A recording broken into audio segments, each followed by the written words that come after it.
You're listening to the School Leadership Reimagined podcast, episode 194.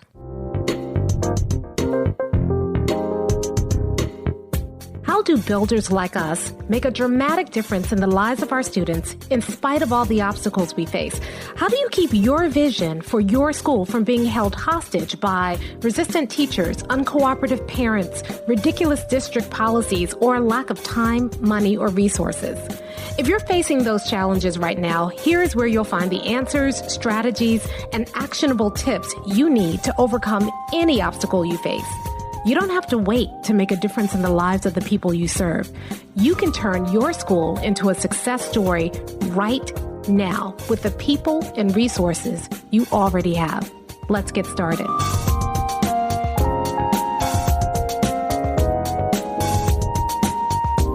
Hey builders, welcome to another episode of the School Leadership Reimagined podcast. I'm your host, Robin Jackson, and today I want to talk about a topic that, I'll be honest with you, I've been struggling with how to kind of talk about. I've recorded this podcast a couple of times now. And the reason that I've done that is because I want to get this right. You see, the question I'm going to be asking you today is, are you in an abusive relationship with your supervisor? And I have to be really careful because I take abuse very, very seriously. And so when I talk about being in an abusive relationship, I'm not just using that as a euphemism for, a bad relationship or a difficult relationship. I'm talking about when that relationship with your supervisor crosses the line. And the reason that I want to talk about this today is because I got to meet so many new administrators doing the Staff Alignment Accelerator. And when they started telling me their stories, I got concerned because people were taking treatment from their supervisors that I don't believe any of you deserve to be taking. And I started thinking as I'm listening to these stories unfold that if you just substituted supervisor for intimate partner, then all kinds of alarm bells would be going off about the fact that the relationship was turning toxic/abusive. And yet, because we're in a work situation, because we are often in very toxic districts, we look at that behavior and we think it's normal and that's dangerous. So what I'd like to do in this episode is to give you some signs that let you know that, you know what, this may not be the right relationship. This relationship, there's something wrong with this relationship that I have with my supervisor. And then talk to you about what your options are. Because I think a lot of people think that if I'm trying to climb the ranks, if I'm an assistant principal and I want to be a principal someday, or I'm a principal but I want a central office job, or I want to be a superintendent someday, that I have to take this. And I want you to hear today that you don't have to take it. Because when you're a builder, you always have other options. So let's go. The first sign that your relationship with your supervisor may be off, that it may be turning abusive, is that you feel like you are not free to make your own choices. Now, be careful here because when you work in a district, there's a framework under which you have to work. And so there are some guidelines around choices that you make. So I'm not talking about that. What I'm really talking about is that you're always walking on eggshells because you're afraid that if you do something, you're going to be punished for doing it. So at this point, if you're feeling like you can't make any decision on your own because you're terrified that it's going to make somebody else upset, then that's a sign that there's something off. Because if you are truly an administrator and people have hired you to do that, you have advanced degrees, you have experience, people should be able to trust you to make certain decisions on your own. And if you're feeling extremely micromanaged or you're feeling terrified that you can't make a decision because you're terrified that you're going to upset somebody or that you're going to get punished or retaliated against for making even the smallest decisions, that is not normal. That is not what you should be feeling. The second thing you want to look out for is that, does your boss undermine your authority?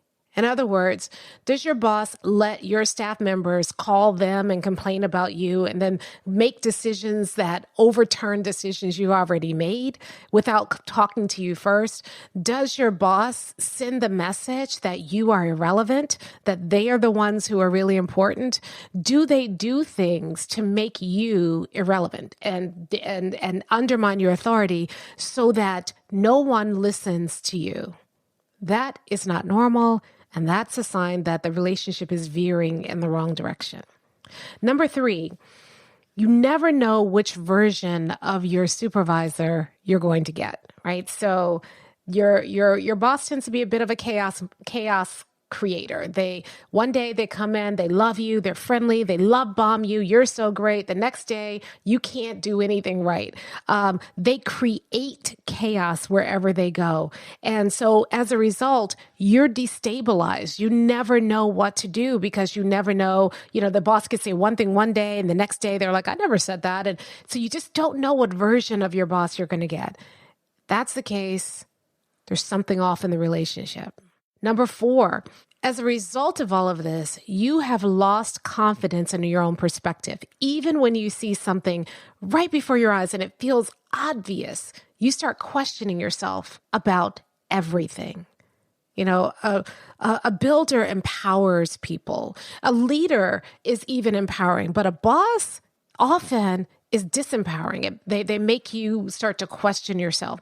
And so if you find that you're constantly questioning yourself, you don't trust your own perspective anymore, then you may be in an abusive relationship with your boss. Number 5, they insult or humiliate you, especially in front of other people. Now, sometimes this will come disguised as a joke, but it's not a joke and it's no laughing matter. In other cases, maybe it's not a joke. Maybe they intentionally are insulting you in front of other people. They belittle you in front of other people. They yell at you in front of your staff. They say things that are insulting and disrespectful to you in front of other people. That's a sign that you may be in an abusive relationship with your boss. Number 6, they threaten or intimidate you. And sometimes those threats are subtle. And so a lot of times you're questioning, did I just hear what I thought I heard? A lot of times those threats are subtle. And so they'll say things like, if you ever want to get anywhere in this district, right, there's a threat that if you don't do this, you can't rise. I've heard bosses say, supposedly facetiously, and if you can't do that, just tell me where I need to send your last check. That's not empowering. That's not encouraging. That's a threat that if you don't do this, you're going to lose your job. And that is abusive. That's not going to bring out the best in you. And if you have somebody who regularly threatens or intimidates you, or then that relationship is turned from a collegial relationship to an abusive relationship. Number 7, your boss isolates you from other people. So I've seen this play out in districts, right? So I was working in a district that had a history of toxicity. It was so dysfunctional. And one of the things that people would do in this district is that the boss would pit everybody against everybody else. They'd make people competitors because they didn't want people uniting and working together because then they might unite against him. And so what this boss did was he would just pit people against each other. He isolated people. That isolation can look like that. Sometimes they leave you out of critical meetings where you really need to be there. Sometimes it means that they go and they talk to other people and they don't talk to you. Anytime you're being isolated, pushed to the side, that's a sign that there's something not right in your relationship and you're not being treated fairly. Here's the next one. Someone who disrespects boundaries. Now, this is not about somebody asking you to occasionally stay late to work on an important project. That's not what I'm talking about. I'll give you an example. I remember when I was an assistant principal and there were other APs in my cohort. And I remember one of the other APs in my cohort said to us that her principal would make her take leave every time she had a doctor's appointment. And so her principal would make her fill out a leave slip and ask for 2 hours leave to go to a doctor's appointment. But here's the problem. That was in direct violation of our contract. Our contract clearly stated that we were not hourly employees and that we did not have to take leave to go to things like doctor's appointments, dentist appointments, those kinds of things. So her principal was directly violating that boundary that was established by our contract. And I remember telling her, you don't have to do that. She can't make you fill out a leave slip. You can just leave. But she was terrified to do that because she wanted desperately to be a principal one day. And she was worried that if she pushed back on this issue, then the principal may not, may give her a bad evaluation, may retaliate in some other way, and would hold her back from her dream of being a principal. Do you find yourself doing that? Do you find yourself compromising and letting people get away with stuff because you want to get ahead and you think the only way that can happen is if you compromise? Well, that's not a normal, healthy relationship with your supervisor. That is abusive. All right, number 9. Your supervisor regularly shames you. They make things your fault. They treat you as if you are the bad guy. They tap into guilt and shame in order to get you to do things that they want you to do. That is abusive. And then number 10, there's control of information. And in a lot of cases, they will intentionally withhold information from you to keep you out of the loop so that you stay under their control. I worked in a district once where this was regular in the exec staff. So I remember I was called in to do some core values work with this district. And one of the main things that was happening, and it was so crazy, is that the exec staff all withheld information because there was a lot of backstabbing and distrust and competition happening. And so people would withhold information that was critical for somebody else to do their job so that that person would fail, or so that they could ride in front of the superintendent as the hero and bring this information that the other person didn't know, and they could look great.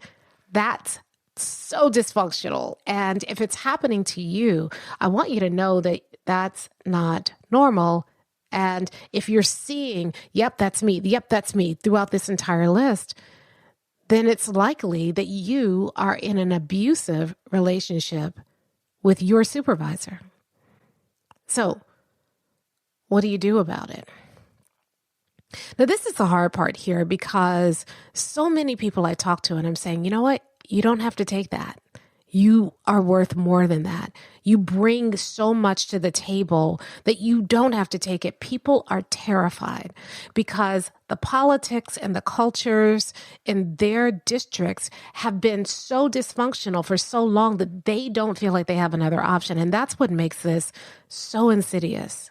And a lot of people sacrifice and slowly but surely give away what they truly believe. They let the system erode that from them because they say, one day I want to be a principal, or one day I want to be in central office, or one day I want to be a superintendent. I want to rise through the ranks. And so I have to do this thing now in order to get where I need to be.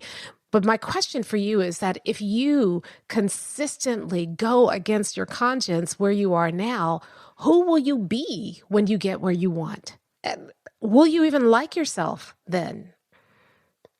One of the things that I love about Buildership that I find missing in a lot of conversations around leadership is that when you are a builder, you are free to be who you are. You're free to act in ways that align with your belief system, your values, your conscience. In fact, you cannot be a builder if you don't do that. And you can still achieve incredible, amazing things. And so I see principals and assistant principals contorting themselves into somebody they don't even like in order to get ahead in a district that doesn't value them, that doesn't respect them, that asks them to continually compromise, that is hurting kids and cheating kids. And we think that we have to take it. We think we have to align to what they say we need to be in order to get ahead. But once you get ahead, especially if you've continually allowed people to compromise who you are, when you finally get to that position that you really want, you won't even recognize yourself because you have effectively become an artifact of the institution, and you will find yourself doing the same things that other people did to you that you hated. And you won't be able to stop yourself because that's who you've allowed yourself to become.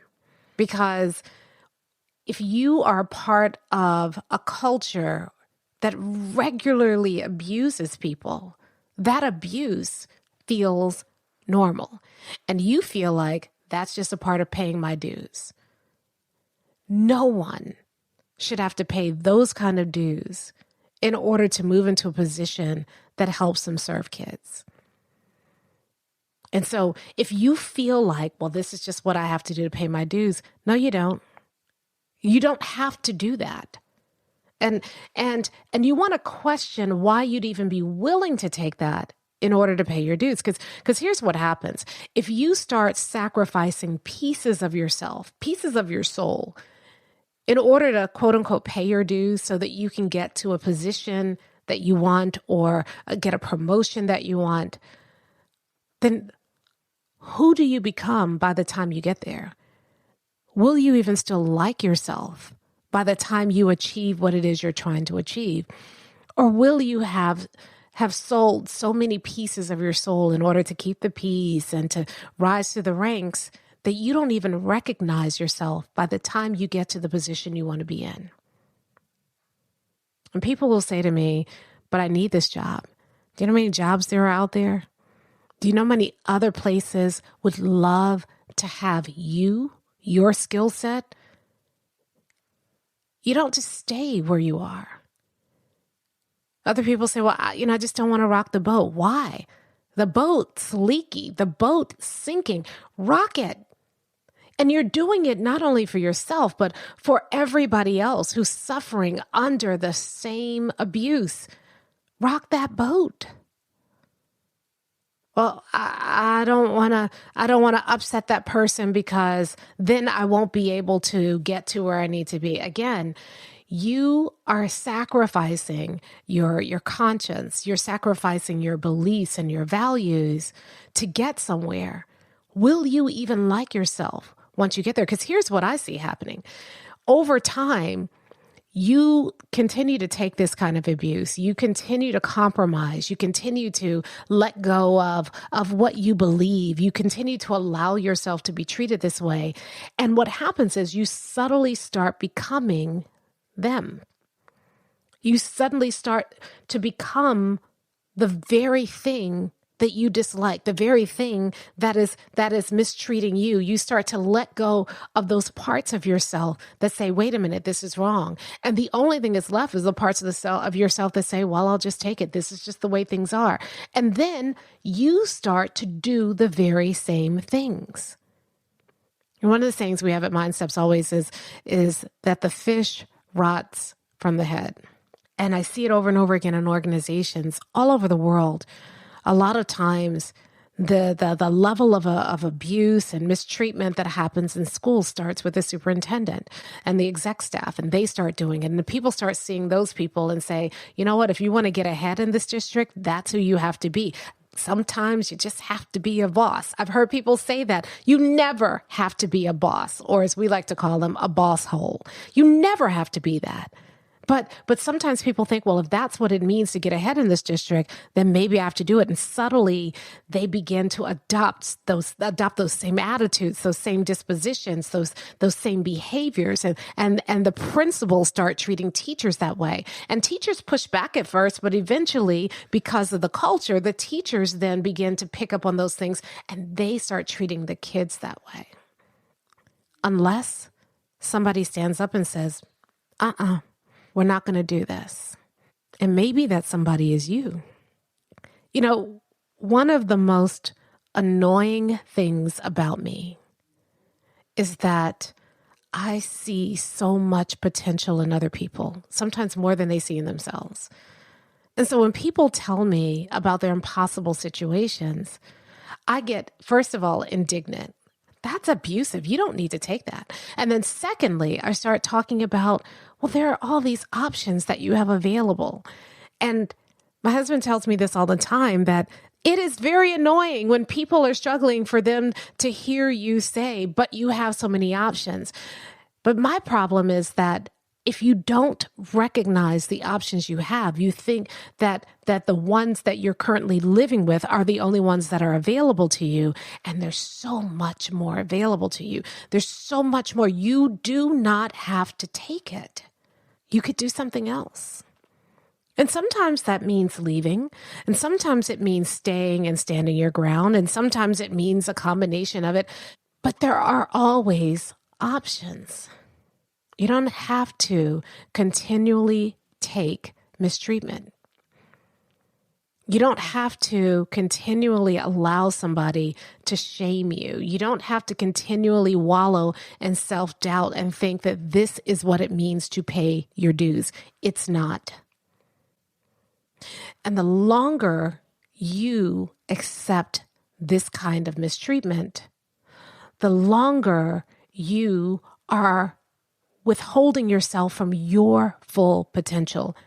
And you are cheating your teachers and your students of what you bring to the table. You can achieve whatever it is you want to achieve without subjecting yourself to abuse. If someone is speaking to you in a way that is disrespectful and speaking to you in a way that erodes at your self-worth, you don't have to take it just because they're your boss. If someone is asking you to do things that you believe are unconscionable and you feel like you have to do it or else you're going to lose your job, you don't have to. At some point, you got to decide. And that's what Buildership is. This is one of the reasons why I love Buildership the most, is because we will never ask you to be somebody you're not. You can be a builder and still be who you are. We're never going to ask you to do something against your conscience. In fact, we're going to be asking you to tap into your conscience and make sure that your work is in alignment with your conscience. We're never going to ask you to do something that harms somebody else, because we believe that as a builder, you're never tearing people down, you're building people up. I debated a long time about whether or not I was going to air this episode. And I talked it over with a few people and they were like, you got to be careful here, right? I'm not trying to launch some sort of, nationwide walkout but I do want to tell those of you today who you feel like you're starting to sacrifice who you are for the sake of this job, for the sake of ambition. You feel like you're in a space where people are not only not respecting you, but they're actually taking advantage of you. They are actually doing things that would count as abusive. I just believe I owe it to you to say you do not have to take that. You bring value to the table.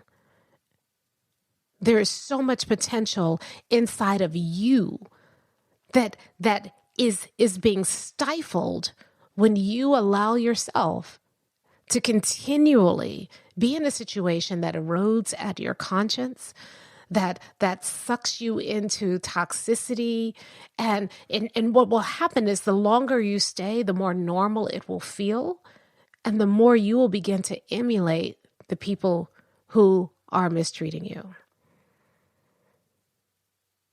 And I just need to say, for those of you out there right now who may be in that kind of situation, that you do have other alternatives.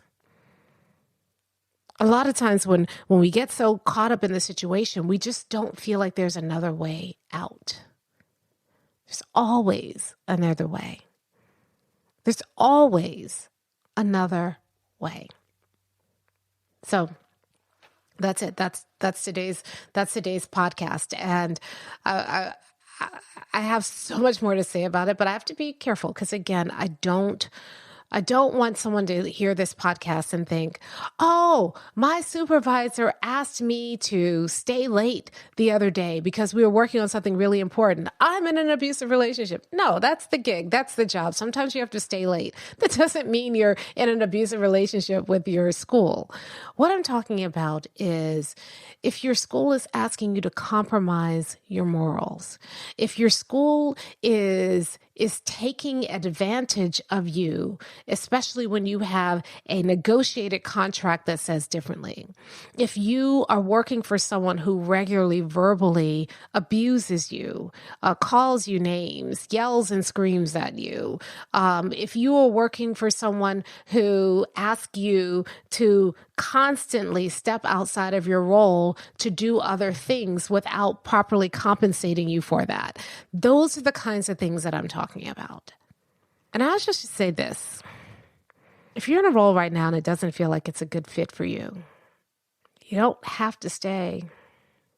I'm not talking about abusive now. Now I'm just talking about if you're in a place where you feel like it's sucking your soul, you hate going to work every day, you don't believe in the organization you're working for, you don't believe you can make a difference, you don't believe in what you're doing, you're not necessarily in an abusive relationship, but you hate where you are right now, and you don't believe it can change or that you want to be a part of that organization anymore, you have options too. The beautiful thing about being a builder, it's a builder's build. You don't have to take whatever it is you're getting right now. You can, with the raw materials in front of you, build something better. Sometimes that means building it in the organization you're in and transforming that organization from within. You can do that. People think they can't do that. You can do that. You have the power to do that. And you know how I know? Because I did it. And I'm not special. I'm not a unicorn. I just had to believe that I could, and I did. So sometimes if you don't like what you're seeing, you have the power to build something better right where you are. And then there are times when you're better off building something better somewhere else. And knowing how to recognize that and knowing when to leave equally as important. I guess what I'm just trying to say to all of you out there, if you're in an abusive relationship with your school district, get out. You don't have to take it. You have options. If you're not in an abusive relationship with your district, but you're not happy where you are, you don't believe in the work anymore, and you don't like who you've become as a result of being a part of that organization, you too have options. Because as builders, we can always build something better with whatever we have in front of us. It's time for you to step up and shine because we need you. There's something that you have that we need. And you can't be your best self while you're taking abuse. You just can't. Now, maybe this episode might not have been for you today. Maybe you're saying, no, I'm fine. I'm happy. I have a very supportive boss, but you have a colleague somewhere who you know needs to hear this. Would you please share this episode with them? Maybe you didn't need to hear this today because you're happy and you're fine, but some of the things that I said today, you're starting to see creep into your own leadership style and you still have time to stop it before it becomes abusive. Please do that. Maybe you didn't need to hear what I had to say because you're fine, but hearing it over and over again has helped you develop a new appreciation for your situation. That's wonderful. I hope it does, so that you see how good you've got it, and you are re-energized to make sure that you're providing the people you serve with the right kind of support so that they can blossom. wherever you are on the spectrum of things, I hope that you keep what we're talking about today in mind, because it is so important. We got to treat each other better. And if you're currently being mistreated, you don't have to take it. You have other options. Sit down, explore those options, and pursue those options so that you can be your best self for our kids. Because no matter what situation you're in, there are options if you know how to look for them, like a builder. I'll talk to you next time.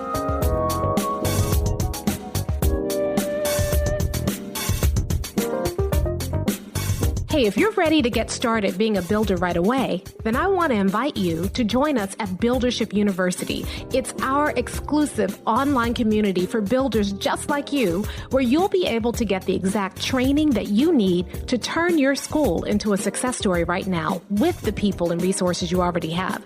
Inside, you'll find our best online courses, live trainings with me, tons of resources, templates, and exemplars, and monthly live office hours with me, where you can ask me anything and get my help on whatever challenge you're facing right now.